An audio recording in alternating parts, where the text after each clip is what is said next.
আরব্য রজনী পঞ্চম পর্ব। Arabian Knights part 5। শাহরাজাদ বলতে থাকে, তারপর শুনুন জাহাপনা। ধীবর সেই শীষের ঢাকনা জ্বালার মুখে এঁটে দিয়ে অট্টহাসিতে ফেটে পড়ল। আফ্রিদিকে শুনিয়ে শুনিয়ে চেঁচিয়ে বলতে লাগলো, ওহে শয়তানের বাচ্চা, এবার তুমি বেছে নাও, কি ধরনের মৃত্যু তুমি চাও, না হলে আমি তোমাকেও আবার ওই দরিয়ার জলে ডুবিয়ে দেব, আর এই দরিয়ায় পাড়েই ঘর বেঁধে বাস করব, যাতে না কোনো ধীবর তোমাকে তুলে তার নিজের মৃত্যু ডেকে আনে। আমি ঢেড়া পিটে আশেপাশের 5টা গ্রামের লোককে জানিয়ে দেব তোমার শয়তানি। তোমাকে মুক্ত করা মানেই নির্ঘাত মৃত্যু। এই কথা চাউর করে দেব সারা দেশে। ভয়ে কেউ ধারে কাছে ঘেঁষবে না এই দরিয়ার। দেখি কে তোমাকে মুক্ত করে। হা হা হা। জ্বালার মধ্যেও নিজের বোকামির জন্য শপথ করতে লাগলো আফ্রিদি। প্রাণপণে চেষ্টা করতে লাগলো বেরিয়ে আসার জন্য, কিন্তু মুসলমানের মোহরাটা জ্বালার মুখ খোলার বা ভাঙার ক্ষমতা কোনো দৈত্যের নাই। সুলেমানের অনেক কাকুতি মিনতি করলো আফ্রিদি। তোমাকে কথা দিচ্ছি ধীবর ভাই, আমি তোমার কোনো ক্ষতি করব না, বরং দুনিয়ার ধন দৌলত ভরে দেব তোমাকে। আমাকে ছেড়ে দাও ভাই। ধীবর কিন্তু আর কথা বিশ্বাস করে না। তোমাকে যে বিশ্বাস করবে সেই মরবে। তুমি কি জানো না সেই বাদশাহ উনানের উজির আর হেকিমের বয়ানের কিস্সা? শোনোনি কখনো? জ্বালার ভিতর থেকে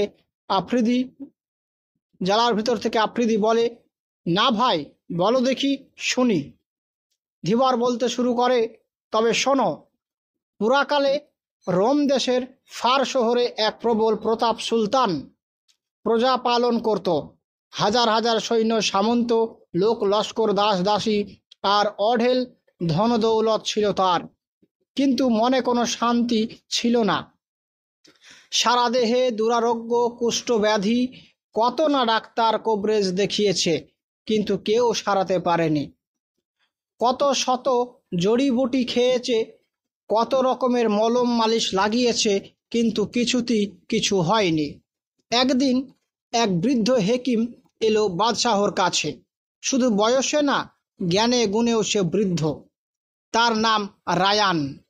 নানা ভাষায়, নানা বিদ্যায় তার তুল্য পণ্ডিত সে তল্লাটে কেউ ছিল কিনা সন্দেহ। গ্রিক, পার্সি, ল্যাটিন, আরবি নানা ভাষার কিতাব পড়তে পারত সে। নানা দেশের নানা বিদ্যা রপ্ত করেছিল। গাছগাছড়ার গুণাগুণ বেশ ভালোভাবে শিখেছিল। সুলতান উনয়নের দরবারে এসে সালাম জানালো রায়ান, আমি আপনার ব্যাধির খবর পেয়ে এসেছি। শুনেছি আপনার না ব্যাধি নাকি দুরারোগ্য, কোনো ঔষধি নাকি তা সারানো যায় না, কিন্তু আমি আপনাকে সারিয়ে তুলব। শুধু এই জন্যই এ শহরে আমি এসেছি। আপনি সারা দেশের সুলতান, আমি এক নগণ্য হেকিম। আমাকে আপনি জানেন না, চেনেন না। আমার দেওয়া দাওয়ায় আপনি খাবেন কেন? আমি দেবও না। না খাওয়ার বা লাগানোর কোনো ঔষধ দেব না আপনাকে। তবে সুলতান কৌতূহলী হয়, এ কি করে সারবে শুনি? যাই হোক, যদি সারাতে পারো আমার এই দুরারোগ্য ব্যাধি, তাহলে যা চাও অঢেল ধন দৌলত পাবে। শুধু তুমি না, তোমার ছেলে মেয়ে, নাতি নাতনি বংশানুক্রমে মাসোহারা পাবে আমার কাছ থেকে। তোমাকে আমার সভার প্রধান পরিষদ করে রাখব। তুমি হবে আমার আপনজন, বন্ধু। এই বলে বাদশাহ ইউনান সূক্ষ্ম কারিকর্য করা মূল্যবান একখানা শাল উপহার দিল রায়ানকে। তোমার যেমন ইচ্ছে সেইভাবে আমার চিকিৎসা করতে পারো, কোনো আপত্তি নাই। আমার শুধুমাত্র একটা আশা, তুমি আমার রোগ সারিয়ে দেবে। রায়ান ভরসা দিল, আপনি নিশ্চিত থাকুন হুজুর, আমি আপনাকে সম্পূর্ণ সারিয়ে তুলব। অনেক দিন বাদে সুলতানের মুখে হাসি দেখা গেল। তাহলে আর দেরি করে লাভ কি? কাল থেকেই শুরু করো বন্ধু। রায়ান মাথা নুইয়ে সম্মতি জানালো, তাই হবে জাহাপনা। প্রাসাদ থেকে বেরিয়ে নিজের বাসায় ফিরে এলো রায়ান। ভাড়া করা একটা ঘর, শহরে এসেই এই ঘরটা ভাড়া করেছে। তার যত সব গাছগাছড়া, জড়িবুটি আর মোটা মোটা বইপত্রের ঘরটা তবে ভরে গেছে। প্রথমে একটা ঔষধ বানালো রায়ান, তারপর একটা ফাঁপা বাঁশের লাঠির মধ্যে পুরল সেই গাছড়ায় তৈরি খানিকটা ঔষধ। লাঠিটার মাথায় হাতল লাগিয়ে দিল। এবার তৈরি করলো একটা পোলো বল, ভেতরে পুরে দিল খানিকটা ঔষধ। পরদিন সকালে সেই ছড়ি আর বল নিয়ে প্রাসাদে এলো রায়ান। ভূমি আনত হয়ে সুলতানকে কুর্নিশ করল। তারপর বলল, আজ থেকে আপনাকে ঘোড়ায় চেপে পোলো খেলতে হবে। এই নিন আপনার ছড়ি আর বল। ঘোড়ায় চেপে ছড়িটা মুঠো করে ধরে পোলো খেলতে থাকবেন, যতক্ষণ না সারা শরীরে দর দর করে ঘাম ঝরে ততক্ষণ খেলবেন। তারপর প্রাসাদে গিয়ে বেশ ভালো করে গোসল করবেন, আর কিছু করতে হবে না আপনাকে। এই আপনার চিকিৎসা, এতেই আপনি সেরে উঠবেন।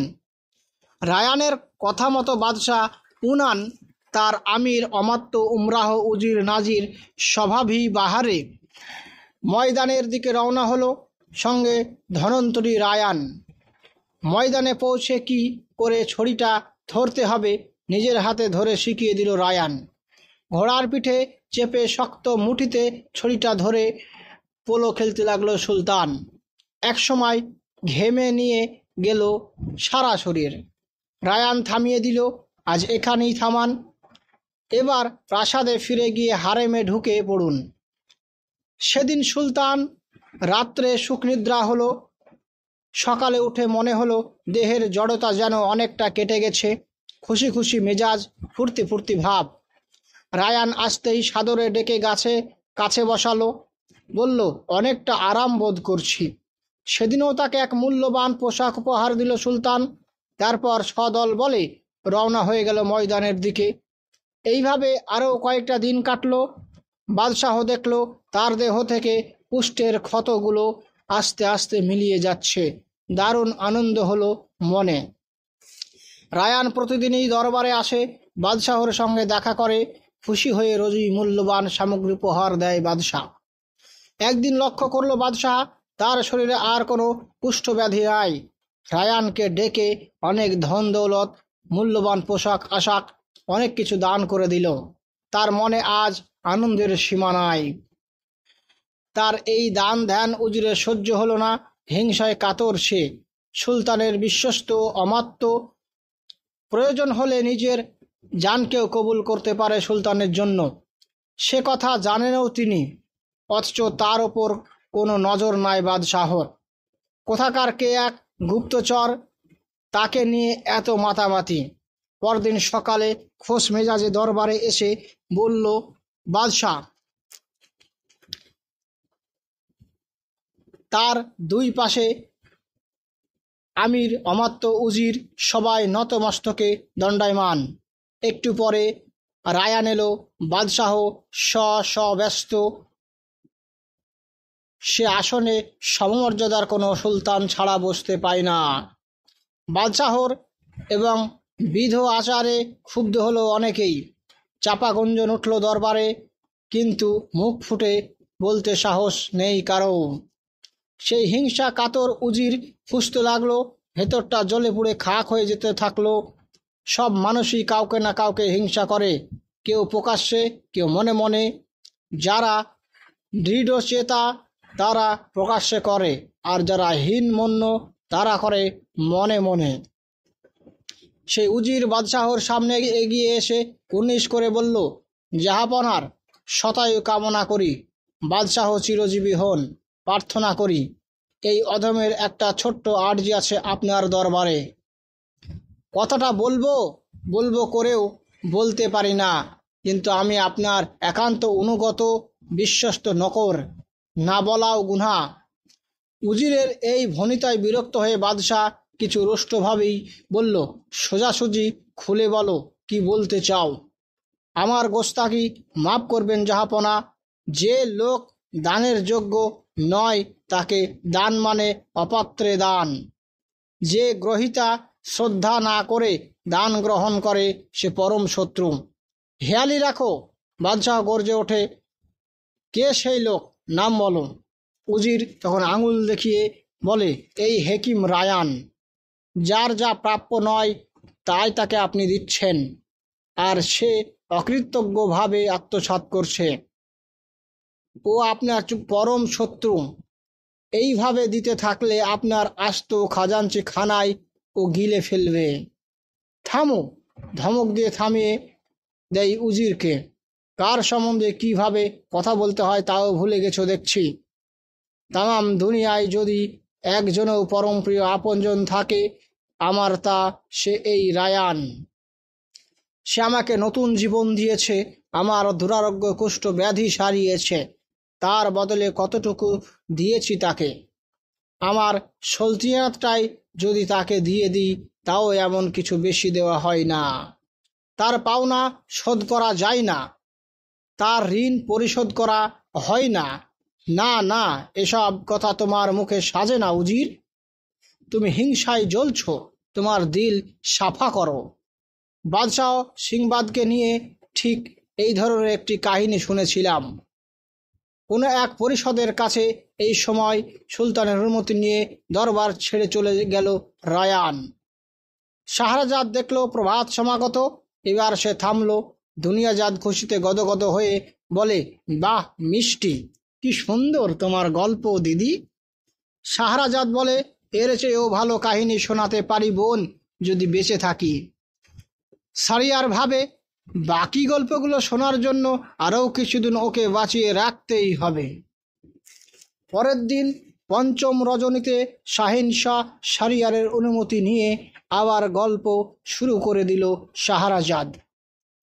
শুনুন শাহজাদা, সেই বাদশাহ উনান তার উজিরকে ভর্ৎসনা করতে লাগলো। তোমার দিল সাফা করো উজির, তুমি হিংসায় জ্বলছ। তোমরা হয়তো চাও রায়ানকে আমি হত্যা করি, এবং বাদশাহ সিংবাদ যেমন তার প্রাণপ্রিয় বাজ পাখিটাকে হত্যা করে অনুতাপের অনলে দগ্ধ হয়েছিল, তেমন আমিও দগ্ধ থাকি। উজির জানতে চাইল, সিংবাদের সেই কাহিনী আমি শুনিনি জাহাপনা, যদি মেহেরবানি করে শোনান, বুঝতে পারি। উনান বলতে শুরু করে, এক সময়ে ফার শহরে এক প্রবাল পরাক্রান্ত বাদশাহ বাস করত। তার নাম শাহিন শাহ সিংবাদ।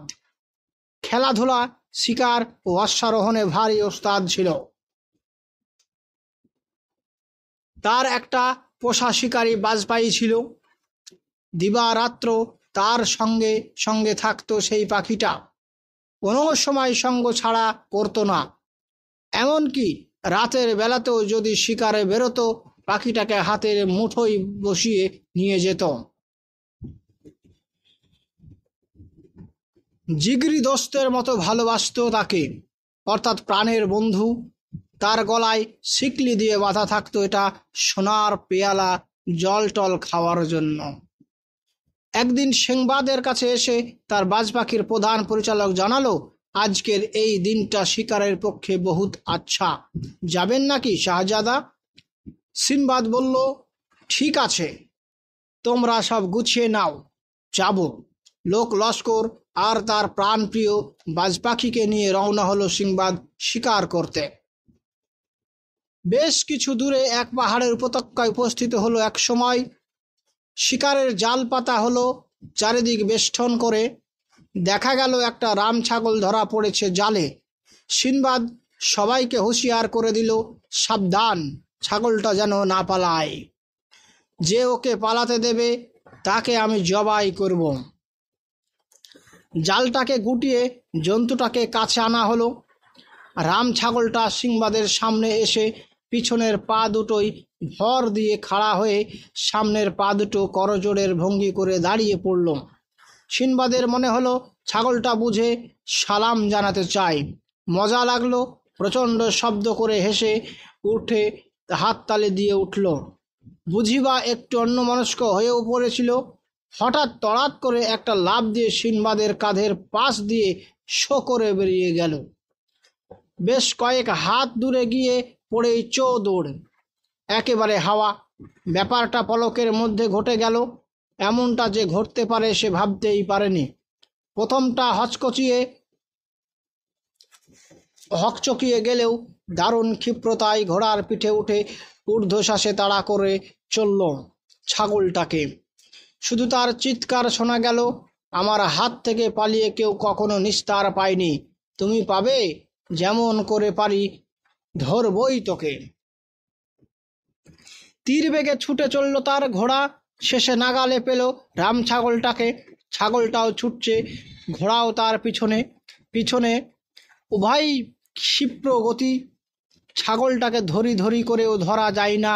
এমন সময় বাজ পাখিটা উড়ে গিয়ে ছাগলটার সামনে থেকে গোত্তা মেরে ধরল, ঠোঁট দুটো ঠুকিয়ে দিল ওর চোখের মধ্যে। যন্ত্রণায় ছটপট করে ছিটকে পড়ে গেল ছাগলটা। গড়াতে আটকে গেল একটা ঝোপের সঙ্গে। তামার দস্তানা পরা হাতের এক মুষ্টাঘাত করল সিংবাদ। 7 হাত দূরে ছিটকে পড়ল রাম ছাগলটা। আর সঙ্গে সঙ্গে সব শেষ। ছাল চামড়া ছাড়িয়ে ছাগলটাকে জিনের নিচে ঝুলিয়ে রওনা হলো সিনবাদ।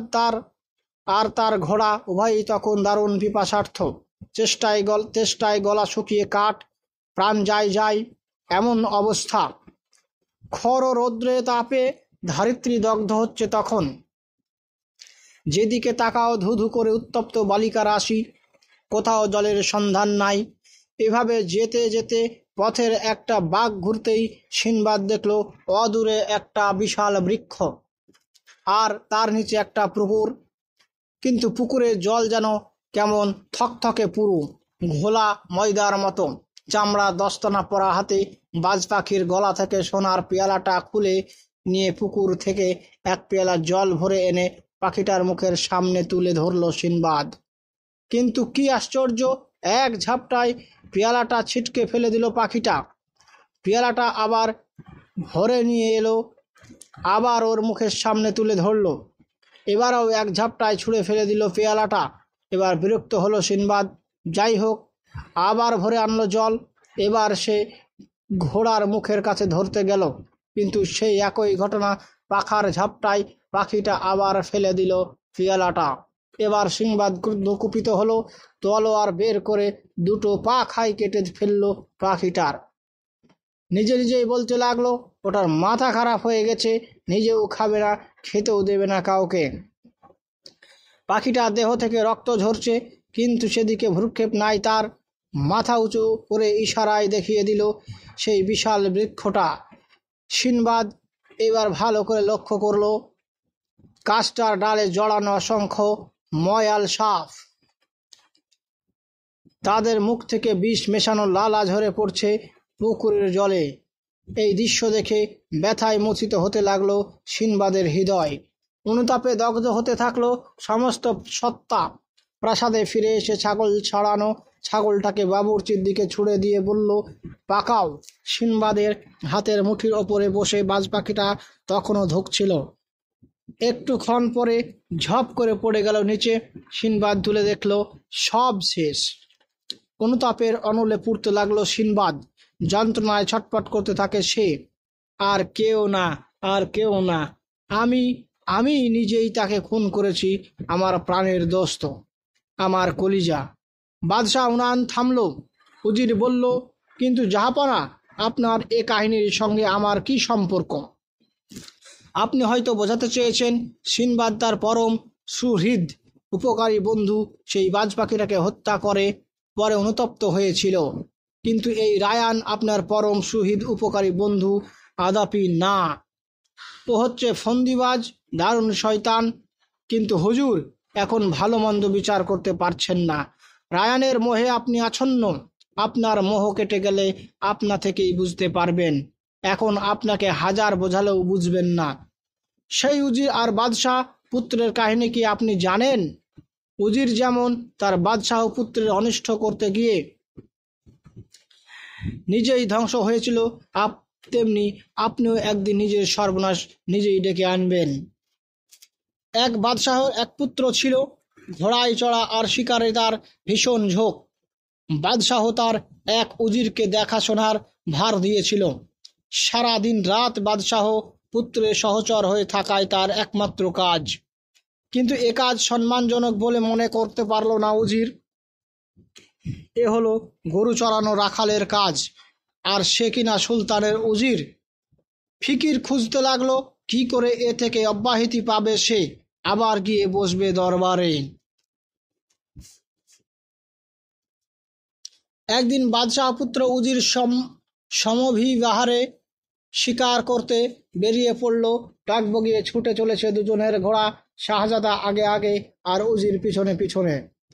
যেতে যেতে দেখলো কিছু দূরে তাদের সামনে রাস্তার ওপর বসে আছে এক আজব জানোয়ার। এর আগে কখনো দেখেনি শাহজাদা। উজির চিৎকার করে উঠল, শিগগির ধরুন যে শাহজাদা, শিগগির ধরুন, দেখুন যেন পালাতে না পারে। তৎক্ষণাৎ আরও জোরে ঘোড়া ছুটিয়ে তাড়া করল শাহজাদা, কিন্তু জানোয়ারটাকে ধরতে পারল না। মরু প্রান্তরে কোথায় অদৃশ্য হয়ে গেল। শাহজাদা তখন পথ হারিয়ে ফেলেছে। কোন পথে ফেরা যাবে কিছুই ঠাউর করতে পারছে না। দিশেহারা হয়ে একটা অচেনা পথ ধরে চলেছে সে। এমন সময় দেখল কিছুটা দূরে পথের ধারে বসে একটি মেয়ে অঝরে কাঁদছে। মেয়েটি সুন্দরী রূপবতী যুবতী। কাছে এসে শাহজাদা জিজ্ঞেস করল, কে তুমি সুন্দরী? কাঁদছো কেন? কি হয়েছে তোমার? মেয়েটি বলে, আমি হিন্দের শাহজাদি। এই মরুভূমির মধ্যে পথ হারিয়ে ফেলেছি, আমার দলের লোকজনদের খুঁজে পাচ্ছি না। মেয়েটির কথা শুনে বড় মায়া হলো শাহজাদার। ঘোড়ার পিঠে তুলে নিল তাকে। যেতে যেতে এক সময় দেখল একটা ছোট্ট জরাজীর্ণ পোড়ো বাড়ি। মেয়েটি বলল, মালিক একটু থামুন, আমার ছোট ঘর পেয়েছে, আমি এক্ষুনি আসছি। মেয়েটি নেমে সেই বাড়িটার মধ্যে ঢুকে গেল। শাহজাদা অপেক্ষা করতে থাকে। অনেকক্ষণ কেটে গেল, কিন্তু মেয়েটি আর ফেরে না। ঘোড়া থেকে নেমে পায়ে পায়ে বাড়িটার মধ্যে গিয়ে ঢুকে পড়ে শাহজাদা। নিজেকে আড়াল করে নেয় একটা দেওয়ালের পাশে। জানালার ফুটোতে চোখ রেখে দেখল সেই মেয়েটা এক রাক্ষসী রূপ ধারণ করেছে। ঘরে ছিল তা আরও দুটি রাক্ষসী, বুড়ো বুড়ি। মেয়েটা বলছে, তোমাদের জন্য আজ একটা নাদুস নুদুস মালপোয়া নিয়ে এসেছি। বুড়ি রাক্ষসীটা বলল, তাকে ভেতরে নিয়ে আয় মা, আজ আমরা পেট পুড়ে ফলার খাবো। এ কথা শুনে শাহজাদার বুক কেঁপে ওঠে, হাত পা হিম হয়ে যেতে থাকে, শরীর অবশ হয়ে আসতে লাগলো। কোনো রকমে সেখান থেকে ছিটকে বেরিয়ে এলো। এইদিকে সেই রাক্ষসী মেয়েটাও বেরিয়ে এসেছে, আবার সেই আগের চেহারা, সুন্দরী রূপবতী যুবতী। শাহজাদাকে ভীত সন্ত্রস্ত থেকে সে হাসলো, বলল, অমন করে ভয় কাঁপছো কেন তুমি? শাহজাদা বলল, আমার মনে হচ্ছে শত্রুর আস্তানায় এসে পড়েছি আমি। তুমি না বলেছিলে তুমি বাদশাহার ছেলে? হ্যাঁ, তবে টাকা পয়সা দিয়ে তাদের বশ করছো না কেন? শাহজাদা বলল, পয়সার লোভে ভুলবে না, আমাকে মেরে আমার দেহটা ছিঁড়ে খাবে ওরা। মেয়েটি আঁতকে উঠল। তবে কি শাহজাদা সব জেনে ফেলেছে, সব শুনে ফেলেছে তাদের কথাবার্তা? তাহলে তো ওকে ভুলিয়ে নিয়ে যাওয়া যাবে না ঘরে। সে এখন এখানে একা। শাহজাদার কাছে মারাত্মক শিকারাস্ত্র আছে, যদি তার বুকে বসিয়ে দেয় একা রুখতে পারবে না সে। নিমেষে নিজেকে সামলে নিয়ে মেয়েটি বলল, তাহলে খোদাই একমাত্র ভরসা, তার নাম জপ করো, তিনি তোমাকে রক্ষা করবেন, সব বিপদ কেটে যাবে। দু হাত একত্র করে হাঁটু গেড়ে বসে মুদ্রিত নয়নে আল্লাহর কাছে প্রার্থনা জানায় শাহজাদা। চোখ মেলে দেখে মেয়েটি হাওয়া হয়ে গেছে। অনেক পথ ঘুরে ঘুরে অবশেষে প্রাসাদে ফিরতে পারল শাহজাদা। বাবার কাছে আগাগোড়া সব বৃত্তান্ত খুলে বলল। সব শুনে বাদশাহ উজিরের গর্দান নেবার হুকুম দিল। উজির তার কাজে গাফিলতি করেছিল, জেনে শুনে শাহজাদাকে রাক্ষসপুরীতে পাঠিয়ে দিয়েছিল। এই অপরাধে উজিরের প্রাণদণ্ড হয়েছিল। এই কাহিনী বলে বাদশাহ উনানের উজির বলল, আমার যদি কোনো বদ মতলব থাকে, আমিও আপনার কাছে সমুচিত দণ্ড পাব, এবং সে দণ্ড মাথা পেতে নিতে হবে আমাকে। আমি জানি, এবং সেসব জেনে শুনেও আপনাকে আমি অনুরোধ জানাচ্ছি, আপনি যাকে আপাতত বন্ধু বলে মনে করছেন, মুক্ত হস্তে উপঢৌকন দিয়ে তাকে খুশি করার চেষ্টা করছেন, সে আমার পরম শত্রু অন্য দেশের গুপ্তচর, আপনার প্রাণনাশের ফিকিরে খুঁজছে সে। তার অসাধ্য কিছুই নাই, সামান্য একটা লাঠি হাতে ধরিয়ে আপনার দুরারোগ্য ব্যাধি সে সারিয়ে দিয়েছে জাদুমন্ত্রের মতো। যদি মনে করে অতি তুচ্ছভাবেই সে আপনার মৃত্যু ঘটাতে পারে। হ্যাঁ হ্যাঁ, ঠিক ঠিক বলেছ, বড় জব্বর কথা বলেছ। তুমি প্রাজ্ঞ ব্যক্তি, তোমার কথাই ঠিক, তোমার কথাই আমার শোনা দরকার। কি জানি, লোকটা হয়তো বা গুপ্তচর, হয়তো সে আমার মরণ ফাঁদ তৈরি করেছে ভেতরে ভেতরে। তার অসাধ্য কিছুই নাই, হয়তো কোনো অলৌকিক কায়দায় আমার মৃত্যু ঘটাতে পারে সে। হয়তো বা কোনো একটা কিছু শুকতে দিয়েই আমাকে মেরে ফেলতে পারে। কে জানে তার মনে কি আছে। তাহলে তাহলে এখন আমার কি করা উচিত উজির? আপনার সামনে তাকে হাজির হতে হুকুম করুন জাহাপনা। তারপর এখানে এলে তার গর্দান নিয়ে নিন। ব্যাস, পথের কাঁটা সাফ হয়ে যাবে। আপনাকে খতম করার আগে তাকেই আগে খতম করে দিন আপনি। এই হচ্ছে একমাত্র শাহী কায়দা। বাদশাহর হুকুমে দুধ গেল হেকিম রায়ানের কাছে। তড়িঘড়ি রায়ান এসে হাজির। বেচারি জানেও না তার মৌত এত কাছে। এমনটাই হয়, মৃত্যু হঠাৎই আসে জীবনে, আগে থেকে সমন পাঠিয়ে আসে না বড় একটা। তাই মৃত্যুর আগমনে বিচলিত না হয়ে সহজভাবে নিয়ম নিয়ম তর্কে মেনে নিয়েটাই ভালো। বাদশাহ উনান রায়ানকে জিজ্ঞেস করে, তুমি কি জানো রায়ান, কেন তোমাকে ডেকে পাঠিয়েছি? আপনার মনের কথা একমাত্র খোদা জানেন, আমি কেমন করে জানবো জাহাপনা? তোমাকে আজ ডাকা হয়েছে তোমার গর্দান নেবার জন্য। কেন আমাকে হত্যা করবেন? কি আমার অপরাধ? ওরা আমার পরিষদরা বলছে তুমি নাকি গুপ্তচর, আমাকে হত্যা করতে এসেছো। সুতরাং আমাকে বাঁচতে হলে তোমাকে আগে হত্যা করতে হবে। এই বলে বাদশাহ জল্লাদকে হুকুম করলো, এই বিশ্বাসঘাতকের গর্দান নাও। তখন সেই হতভাগ্য রায়ান কাতরভাবে বিনতি করতে লাগলো, আমাকে বাঁচান জাহাপনা, আল্লাহ আপনার ভালো করবেন, আমাকে মারবেন না হুজুর, এ পাপ আপনার সইবে না। আমি আপনার দুরারোগ্য ব্যাধি সারিয়ে নতুন জীবন দিয়েছি, আর আপনি কিনা আমাকে হত্যা করবেন? বাদশাহ উনান বলল, আমি তোমার ওপর থেকে বিশ্বাস হারিয়েছি। এখন যতক্ষণ না তোমাকে হত্যা করছি আমার শান্তি নাই। একটা তুচ্ছ লাঠি হাতে মুঠোয় ধরিয়ে দিয়ে তুমি আমার এই দুরারোগ্য ব্যাধি সারিয়েছ। সুতরাং তোমার অসাধ্য কিছুই নাই। হয়তো একটা ফুলের গন্ধ শুকতে দিয়ে তুমি আমাকে মেরে ফেলবে, কিংবা অন্য কোনো উপায়েও মারতে পারো। রায়ান মরিয়া হয়ে চিৎকার করে ওঠে, এই কি আমার পুরস্কার? এইভাবেই কি আপনার জীবনদাতাকে পুরস্কার দেবেন বলে ঠিক করে রেখেছিলেন? কিন্তু বাদশাহ তার সিদ্ধান্তে অনড়। মৃত্যুই তোমার একমাত্র পথ, অন্য কোনো পথ খোলা নাই রায়ান। রায়ান বুঝল বাদশাহ তাকে মারতেই বদ্ধপরিকর। হাউমাউ করে কাঁদতে থাকে, নিজের কৃতকর্মের জন্য অনুতাপ করতে থাকে। গায়ে পড়ে সেধে এসে অন্যের উপকার সে কেন করতে এলো? কেন এই দুর্মতি হলো তার? রায়ান বুঝল বাদশাহ তাকে মারতেই বদ্ধপরিকর। এরপর জল্লাদ এসে তার চোখ বেঁধে দিল, খাপ থেকে তলোয়ার বের করলো। বাদশাহর কাছ থেকে সরে আসতে লাগলো সে, কিন্তু রায়ান তখনও ফুপিয়ে ফুপিয়ে কাঁদছে। ভয়ে পিছনে সরতে থাকে সে।